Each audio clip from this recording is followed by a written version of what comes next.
Well, Cabell said I needed cancelling for a Yorkshire lad has never made a cuppa. Shocking, needs cancelling. Brilliant, yeah, you do. Cancelling for not having a cup of tea. Yeah. Super Bantam has never drunk tea. I can get behind that. Silver Bantam, silver bear. Adam Edmondson says that is diabolical. A Yorkshire man that doesn't drink tea. My 4-year-old loves a good cuppa. A 4-year-old? 4 years of age. That's even worse than you. 4 years of age drinking cup of tea. David Williams says, good on you, young man. So I guess he's not on about you. You're a young boy. Well, he ain't on about you. There's nothing good on you. Enlighten Sam on the teas are drinking, so I think he's on about you. Yeah, good on me. It better be Yorkshire tea. Yeah, well, it ain't. Paul Hudson, BBC TV, weather celeb and genuine nice guy, City supporter before you guys were born. William Grant is 76 years of age. I love these two comics. Can't imagine life without a lovely cup of tea. 76? That's like... old. Yeah, I could live for over 50 years and still not be 76. Well done, William. You might not get there. What, me or William? Well, you might not get to 76. William's got to 76. A BCAFC says the only reason you gave Byrne a 6 is because you're scared Korban will knock you 1. Oh. I'm not sure specifically what that means, but apparently you're going to knock me 1. I think it's like a punch. I think that's what he's insinuating, but it could mean something else. Like what? He also says, like what? I only drink tea if there's a pack of biscuits. Yeah.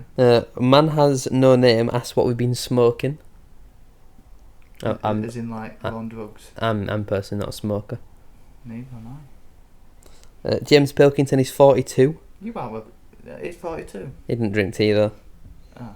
He knows how to make one, but he didn't drink them. Ladies and gentlemen, welcome to our player ratings from Walsall FC 2, Bradford City 1. A very disappointing result in the end yesterday. If that game finishes 4-4, I don't think anybody has many complaints, to be honest with you. I'm trialling something a little bit different for today's video. Normally we have a microphone each. Today we're going with just a single microphone because, one, it's a lot of editing to do when it's 2 microphones and 2 cameras, but 2, I want Korban to be heard in a much crisper tone rather than the other stinky microphone. It's obviously not as good as this one. Starting out firstly then with Sam Walker, I've gone 8 out of 10 for Bradford City's number 1. He made 3 top-class saves really on in the game, the most notable one being from Jamil Matt about 6 yards out, sticks out a right leg, and that is a really good save from our goalkeeper. They were really early on in the game. Walsall started out the game very fast. We started out quite poorly, and that was a really good save specifically, but he made a couple of the decent saves as well. He does once again dive the wrong way for a penalty. That's something we've seen a lot under Sam Walker's time at Bradford City so far. He's faced quite a lot of penalties in his 8-9 months that he's been with the football club, and I think he's only saved 1 in a penalty shootout against Grimsby. A little bit of a concern for me. Second goal, I don't think he really has much chance with. To be fair, it's a decent header from Danny Johnson, and I thought on the whole his distribution was okay, so I'm going 8 out of 10. 6. He made some more light saves. It was a good save when he outstretched himself, but I think Matt should have scored it. So yeah, I thought he made some decent saves, but not to stand out. I think he can make a meal out of some of his saves, to be honest. But I'm not concerned with the penalty because I think it's just luck. But I'm not concerned about that. Him going the wrong way. Check Diabate is up next then, and I've gone 7.5 out of 10, but watching the highlights back, it's clear that he was at fault for the second goal. It's him who's meant to be picking up Danny Johnson, but I've put down in my notes about I wasn't too sure who between Diabate and Shepherd were meant to be picking him up, so maybe I'd knock him down a little bit to a 7. I thought, on the whole, apart from that, he did have an excellent game, a number of excellent tackles and interceptions. I thought he did quite well aerially, especially up against Jamil Matt. Like I've put down here, I wasn't sure if Johnson was his man. Looking back at the replay, it's quite clear to see that Diabate is following him into the box and he just doesn't quite get close enough to him, lets him go far too easily. And the frustrating thing for me was both Diabate and Shepherd did quite well, and even Kelly a little bit in the first half, to make sure Jamil Matt was man-marked at all times. Then when he goes off, Danny Johnson comes on, a little bit smaller but still a good aerial threat, probably more of an aerial threat to be fair, especially in and around the penalty area. We kind of lose that concentration a little bit and it's so frustrating. So I'm going 7 out of 10 rather than 7.5 out of 10. So you've admitted they were at fault for the goal and you've knocked him down 0.5 when he were at fault for us losing. I wouldn't say that his mistake was a major error. It was more just a lack of concentration. And I think on the whole, he still had a decent game. If Neil Byrne does that, that's a 2 drop. He's getting a 4. If he's at fault for losing his man in the penalty box that led to a winner, he's getting a 4 out of 10. Well, I think it depends on the context. The context is that we lost the game. Also, I would say Diabate has more credit in the bank. And that does mean something. Because you always give Byrne more because you think he has credit in the bank. Why do I think he's got credit in the bank? Because you like Neil Byrne. Do you like Diabate? Yeah, I do. Why? Because I think he's good. No, but what's he done to be liked? Because he's just good. Off what? Off the games that I've watched him play. He's played 3 games now. I think on the whole he's been good. Playing out of position. Out of position? What's his position? He's a central centre-back. Oh, he plays right centre-back. That's not a big difference, is it? Alright, you played Neil Byrne on that right of a back 3 and we saw what happened. Diabate's got a bit of pace about him. Yeah, like he looks comfortable playing right centre-back. Byrne doesn't. Well, Byrne doesn't really look comfortable on the football pitch. well, he didn't, did he, for that goal? But I wouldn't say Diabate looks comfortable. How would you assess his game then on the whole? 3. 3? Yeah. Right. I thought he was really poor, and I'm getting to think that this guy's fluked himself into League One with Exeter. I think he's really poor. I mean, his passing, he plays a side ball to Brad Halliday, literally over there. It's a little tap of a ball. We're losing, and it's towards the last minute. And somehow, literally all it has to be is a ground pass with a bit of pace on it. Somehow it ends on Brad Halliday's chest. How do you get it to bounce up to his chest? Yeah, I remember that actually. Appalling. He put a cross in and he nearly scored from it. Yeah, exactly. If that goes in the top corners, no complaints from me. Fluke. The guy's a fluke. Honestly, he is poor. He lost his man in the penalty box for a goal. He got bullied throughout the game. And he was at fault for the goal that everyone's saying Byrne's at fault for. Because, to me, he was caught too high up the pitch. And when Byrne's injured, he knows he's injured. You track back a bit. You drop back and you help him out. And you cover his space. You don't go and leave him on his own. It was like leaving a man with one leg at the back. If you've got someone with one leg in centre-back, you're not going to go running run away from him, are you? When you're the quickest centre-back. So for me, that was like a concentration. For me, he's poor. I don't like him at all, to be honest. And you're giving him a 7. And he made a mistake that cost us the game. Have I changed your mind? No. So you still think he's a great player? You've just insulted all my amputee viewers. Neil Byrne is up next then. I'm going 4 out of 10 for Neil Byrne. For the penalty, he backs off and backs off. He might as well have not been there. He might as well have not bothered, packed up his bags and gone home. He's forced Smallwood into making a challenge. To be fair, I think he has actually won the ball and I do think it is a harsh penalty decision. On the flip side of things though, I think Walsall then should have had a penalty 5 minutes later when Kelly just barged someone completely off the ball and stopped him from getting there and there was no intent to play the ball. According to Alexander's post-match interview, Neil Byrne said he had cramp after 17 minutes. If a professional footballer has cramp after 17 minutes, I don't care who you are, that is an absolute disgrace. And it sounded like Alexander didn't believe what Neil Byrne was saying, but if you are a professional footballer, I wouldn't cramp up after 17 minutes, and I haven't kicked a ball for 6 months. I haven't been outside for 3. How are you as a professional footballer getting cramp after 17 minutes? It's another soft tissue injury. I don't know specifically what the problem was, calf, hamstring, whatever it was. But yeah, an absolute disgrace to have cramp after 17 minutes as a professional. I don't know if that's Byrne's fault for not eating properly, not sleeping properly, or we go down to the sports science. Apparently we've invested loads in the sports science department this season. But for professional footballers to have cramp after 17 minutes is an absolute crime, in my opinion. But I assume with him only being on the pitch for 17 minutes, you don't have anything to add? No, 6. But have you ever had cramp? I've had it in my foot, but not from exercising, just from overstretching my toe. Oh yeah, it's painful. So come off. Don't try and carry on playing. No, but cramp, it comes and goes. So you can it'll go cramp, but it's painful. How do you avoid getting cramp? By eating properly, by sleeping properly. Eating properly. Yeah, Well, he ain't having 5 bacon sandwiches, is he, on the Saturday morning? No, but if you have a packet of crisps for your breakfast, I'm not obviously saying that he does, I'm giving an example here, but if you have a packet of crisps compared to, I don't know, some fruit or some pasta, then you're more you're not more nutritioned, More nutritioned. more nutritionable. You sound very convinced. Anything else to add on Byrne? Well, I don't get your logic, because he will eat properly. Right, taking away the eating, Yeah. the fact he's got a cramp after 17 minutes, how does that make you feel? Look, I can only sympathise. Because no, I can. Honestly, I had it Accrington away last season. I was celebrating, and I had this awful pain in my toes. It, really clumped up. It wouldn't go away. It got so bad, I actually opened, we didn't score again. Because I thought I can't be, but because it's standing, so you can't sit down. You've got to move it, and if I couldn't be bothered with that. If there were a big surge if we scored again, because it would have been 4-0, so there would have been a big surge. So I can sympathise. Do you not think that as a professional footballer you shouldn't be cramping up? I can understand obviously you how it might feel, but should he be in that position in the first place as a professional footballer? Yeah. How do you avoid it? I cannot believe you think it's acceptable for a professional footballer to have cramp after 17 minutes. Look, especially a centre-back as well, the position you do the least running in apart from a goalkeeper. Yeah, but... especially a middle centre-back as well. No, but do you see where he pulled up? He was in left centre-back. He was almost on the left wing. Poor Neil. He was covering for everyone. If I ever see Neil Byrne on the left wing, it will be time to leave the football. No, I'd be all for it. I think he's got some techers.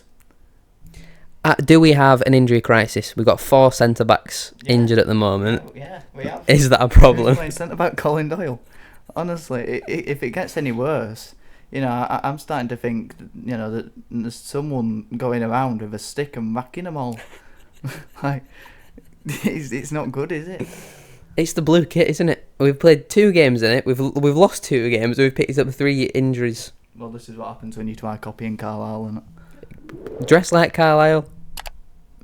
play like Carlisle. There we go.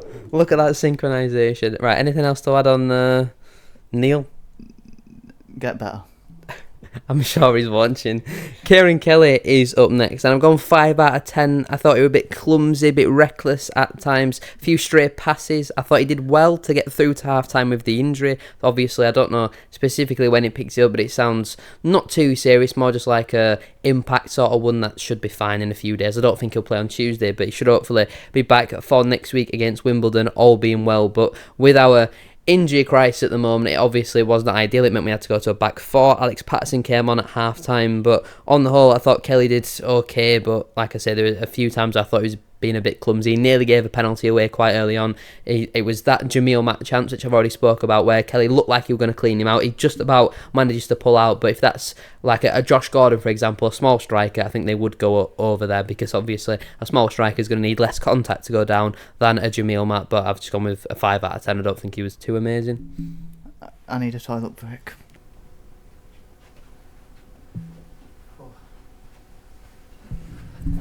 Better? Oh, much better. Like a fire extinguisher. Right, we're ready. Who were we on about? Kelly. Kelly. Kelly.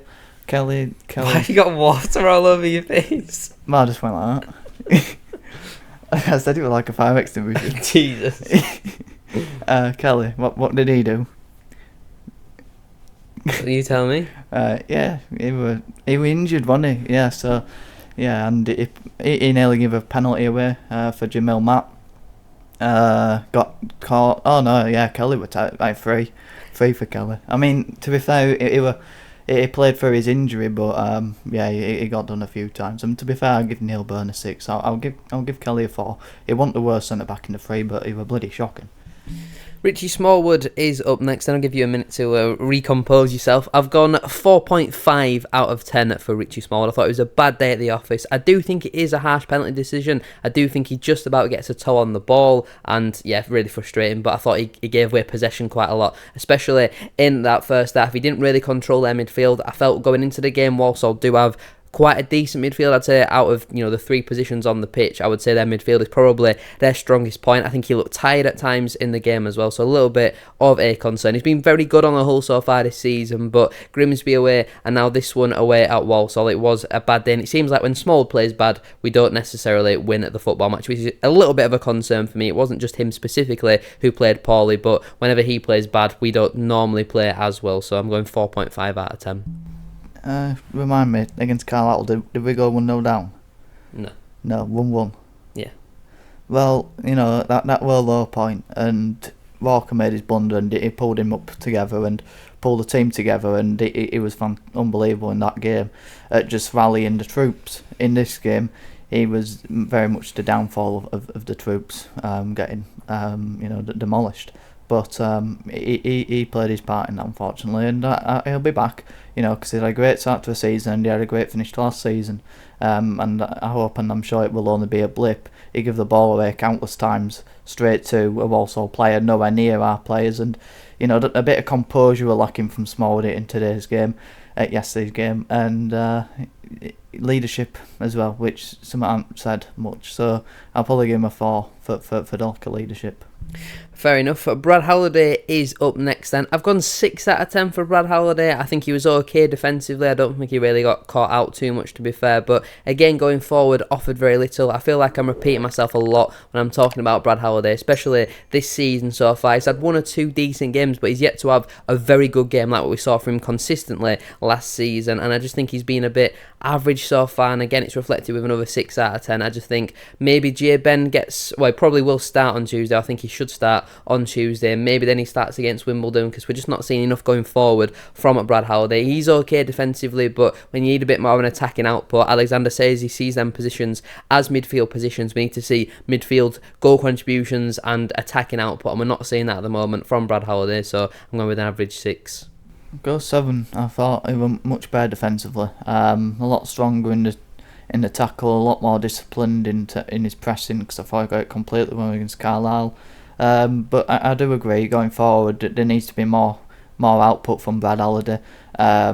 So yeah, I'd probably give him a 7, just because they were much better defensively, and we didn't look as weak down the right side as we have in recent weeks. Let's move on. I've never been to Frankie and Benny's. What about just Frankie? Or just Benny? Benny Blanco? Benny Hill. I don't know what that is. You don't know Benny Hill is? I've heard of that. It's the... Yeah. I don't know why it came in the hand actions. Should that be the question of the week? Thoughts on Benny Hill? Do you like Benny Hill? There you go. Question of the week. There you go. Question of the week. And let us know if your age has changed as well. Have we got anyone that can beat 76? Any birthdays? Or any females for Korban?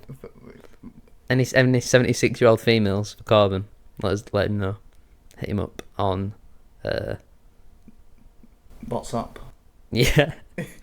WhatsApp. We'll put his number on screen. Jimmy Walker is up next then. I've gone 7 out of 10 for Walker. I think he does excellent again for our goal. That's 2 assists. I insist. 2 assists in 2 games for him now. Almost identical assists as well. He presses the centre-back, wins it back, cuts it back, and it's a left-footed finish from the striker. Obviously, last week's goal being scored by Cook, or this week's goal being scored by Ollie Sanderson. Apart from that, though, I don't think he really did much in the game. His first half was almost anonymous apart from that, and he does pick up another stupid yellow card and gives away a very cheap free kick. The ball's in our half. All he has to do is clear up the pitch. He tries to take his man on, fails to do so, loses possession and concedes the free kick. And I just think on the whole, despite him doing very well for our goal, he needs to do it a little bit better, especially in that final third, to get on the ball, try and dictate play a little bit more. So I'm going 7 out of 10. Jamie Walker. Oh yeah. It's Premier League quality for pressing. No, but it's well, you could, because technically I'm saying he's Premier League quality at pressing, and I think I'm right.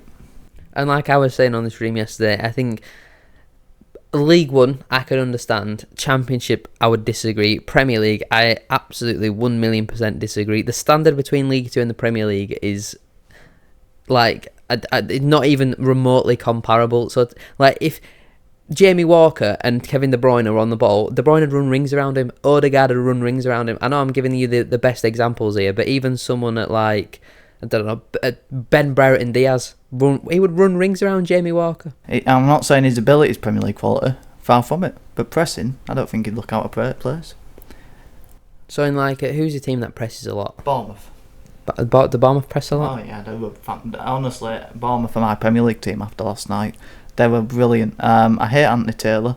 Love Bournemouth. Oh, he ruined the game, didn't he? Yeah. Anything, yellow card. He set a Premier League record for how many were there? About 16 yellow cards? 15 yellow cards, and there were maybe 1-2 bad tackles, if that. Yeah. If we're being strict. And then the Pratt bottled the red card, didn't he? Cucurella, the most cleanest yellow card that we're given in the game. He didn't give a bloody yellow card for it. I won't really watch now. I'm focusing on me Barnet Football Manager save, but. Yeah. Have you done any Dean Brennan press conferences? No, I haven't, surprisingly. Could you give us an impersonation? No, I don't think it'd go down well. He's Irish. Yeah, with my Irish fan. And any Irish people watching? And is there any Irish 76-year-old women watching? Why women? I'm more interested in women. I don't know if that's the way you go. But I personally like. What are you implying? What do you want to do with these 76-year-old women? Just, I don't know, take them to knitting club. Yeah, bingo. Yeah, bingo. You won't be old enough to go take them to bingo. Why? You gotta be 18 to take them to bingo. Oh, well. You can stand outside. Yeah, I'll wait for them to come out. Watch through the window. Did you win, Brenda? Marjorie. Marjorie, isn't that butter? That margarine. Oh, well, do this. Is there anyone called Marjorie? Do you know anyone called Marjorie? Is there any 76-year-old women who are called Marjorie? What the other stipulation? From Ireland. See if there is. Yeah. We want you. Clarkador missed an open goal, and I don't like him anymore. He's upset me. He's cost us 3 points. I've defended him this season, but for me, Bobby Pointon's not the answer for him. Hold on. Pretty much. I mean, he did play rate. I don't think I've done that in ages.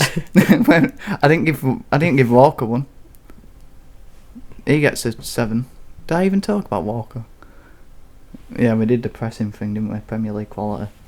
So he gets a 7, and Adwar gets nothing. 0. I've gone 4.5 out of 10. As poor or as ineffective as he was in the game, he can't get any higher than a 5 for that miss alone.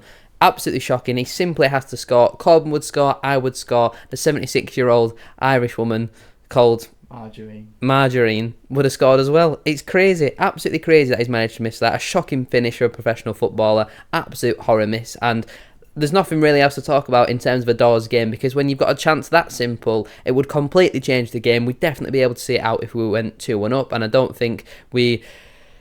I'm just so baffled by how professional footballers managed to miss that chance, and it's so disappointing. So yeah, he gets a 4.5 out of 10 from me. Tyreik Wright is up next. Do you want to kick us off with Tyreik Wright as well? Yeah, he was alright. I liked his at 7. Is that what are you giving him? I've gone 4.5. Well, that's a big difference. Why have you been so harsh on Tyreik? I think he offered nothing going forward again. He looks terrified to take a man on, and he never passes forward. We were talking about this in the stream, that anytime he looks like he'd take 5 steps forward, he'd turn around and play a backwards pass. Every single time. The only time he ever tried to play forward was when a door was like 5 yards in front of him, and he'd play like a diagonal pass to him. That was about it. He just never looks to go forward. Pointon must stop the cross, and I think the second goal you can't really blame Tyreik Wright for, but I don't think he was good enough again. No doubt he'll probably start again next week though, and yeah, just so disappointing. He looked like a left back. He looked like a winger in left back in the second half, and obviously we went to the back 4. I don't think it suits him whatsoever. His best attributes are going forward, but he doesn't really want to seem to use them. He's no good for his defensively, and I just think he's a big question mark. I'm questioning you. I thought that's all you've bloody done all day, question my decisions. I don't think we've disagreed as much. I disagree.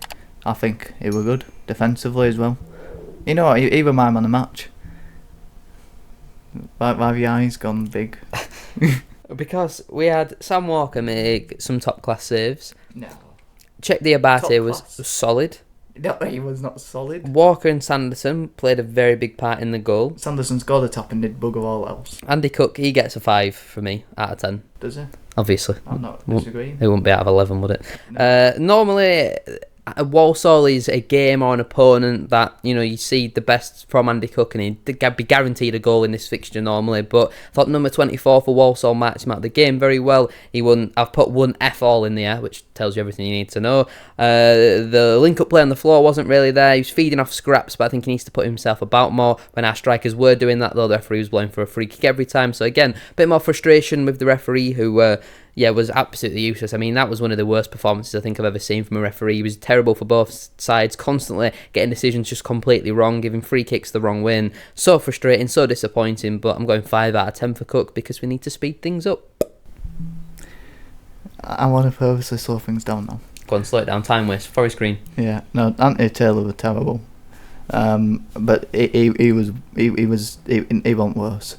But Andy Cook, 5. I disagree with you. Referee should have given more free kicks. And we're moving on now. Well, you've not said much about Cook. You told me to speed it up. You only prolonged my explanation of Andy Cook's performance. 5, got manhandled. Referee should have given more free kicks. Did no else.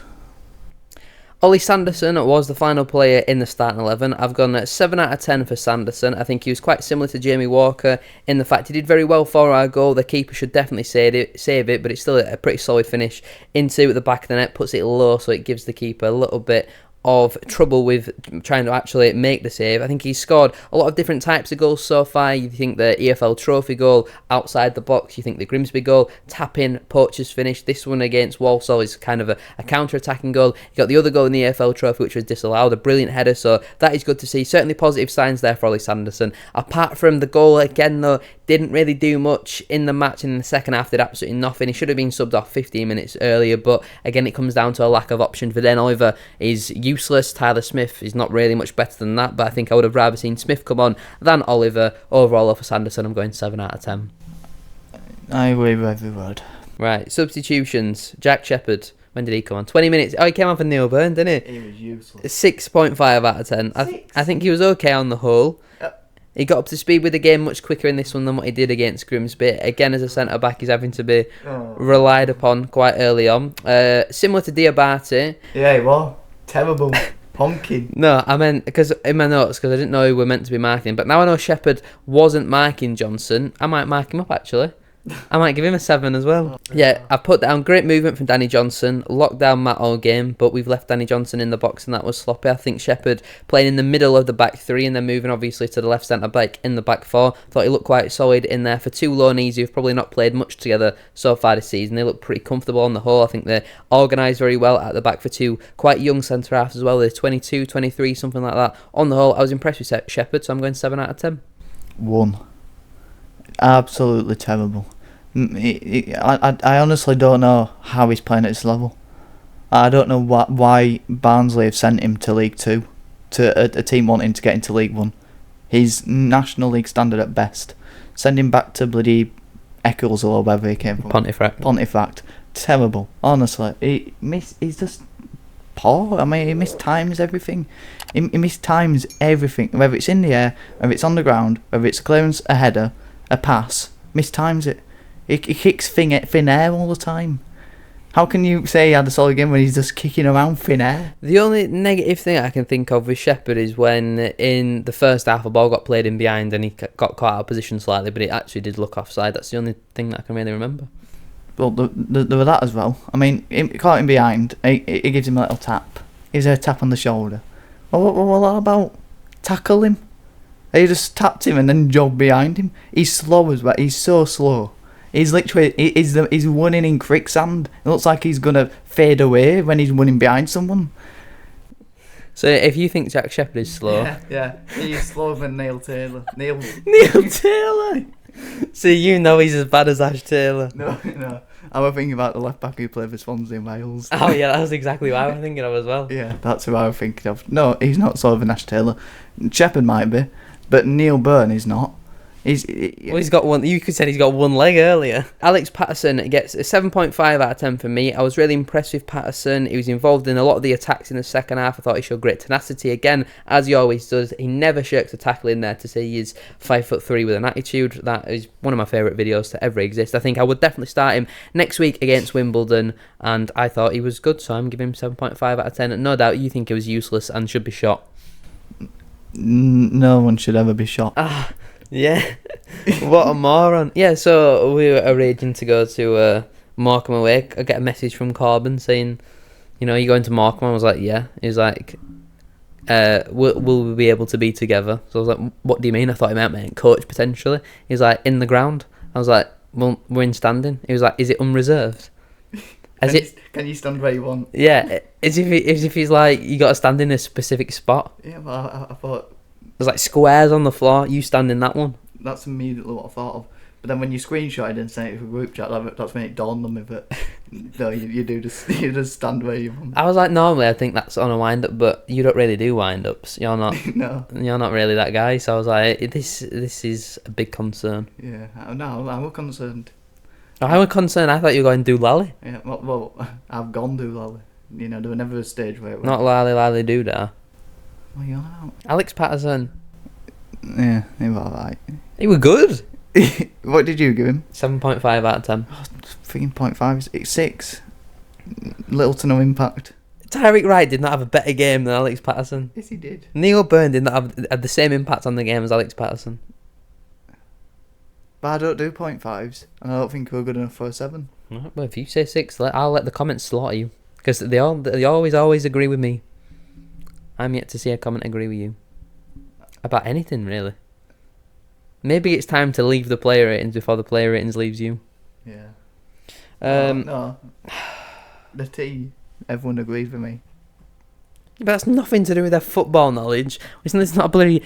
We're not rating teas every week, are we? That would be, I'll make you 15 cups of tea and you can rate them 1 to 15. That's my dream job. Bobby Pointon is up next. I've gone with a 5 out of 10 for Pointon. He wasn't on the pitch for long, about 7 minutes or so. It didn't really impact the game positively. I was saying on the stream about Bobby Pointon potentially coming on as a substitute. Obviously, we were playing, it looked to be a 4-4-2 at the time. I was concerned about him coming on the wing with his lack of pace, and he can't keep up with Albert Adoma. Him and Wright must do better to stop the cross, but specifically Bobby Pointon. And I think we need to have a kind of a reality check about Pointon, because I constantly see people saying, Pointon should be starting this game, Pointon should be starting that game, but I'm just not seeing enough justification for that. Prior to this match, Clark-Ador's had a much better season so far than Pointon. I think he's looked much better as an impact sub, but again in this one, he must do better to stop that cross. Yes, Diabate should do better to mark Danny Johnson in there, but so frustrating, so disappointing, and I do think subbing Ador was the right thing. Putting Pointon on the wing, though, I'm not entirely sure that was correct, but again, it comes down to a lack of options, lack of wingers in the squad as well, so I guess I'm going with a 5 out of 10. I agree. I will go to Viden Oliver for our final player rating. Again, on for about 7 minutes or so. I've gone 4 out of 10. Goodness me, where do we start with this donkey? Fans don't like him. He probably doesn't like being here, apart from his massive wage that he's getting paid. He comes on, wins absolutely no headers, gives away 30 fouls every single game, offers absolutely no goal threat. We're not big fans of Tyler Smith, but I think even Smith would have been a better option than Oliver at this point. We should have paid him off in the summer, got a better striker in. I don't know if paying someone off contributes towards financial fair play, but at the end of the day, Oliver is useless. He is a waste of a wage, and he gets a 4 out of 10 from me. It might even be harsh, but there's so much frustration built up. This is over 2 years now of him being absolutely useless for Bradford City. So every time he comes on and he doesn't do good, then he's going to get a play rating like this. 4 out of 10. In fairness, he won a free kick, and the referee gave it to them and they scored. So, it could have gone from us scoring from it. It's them who scored from it. And it could have been Viden Oliver on the end of it. So I'd be blaming the referee more. Anything else to add? Well, no, because he just didn't contribute anything, did he? Right, we've got literally 60 seconds to do Graham Alexander in. Let's do him very quickly. Graham Alexander, 6 out of 10. We can't blame Alexander for the 2 centre-back injuries, or the dodgy ref, or the dodgy pen decision, or a door missing an open goal from 8 yards out, or nobody picking up Johnson. It was a poor start to the game, but we grew into it. We've got to ring the change on Tuesday versus Mansfield. Alexander gets a 6 out of 10 from me. Put Shania Train on. He's still the one. Yeah, a few people calling for Alexander's head. That is crazy. Let's stick with Alexander. We've had 2 bad games this season. Well, 2 losses, only 1 bad game. I think we deserve something out of this game. I think a point would have been fair. that is all I really have to say on Alexander before this video does come to a curtailed ending.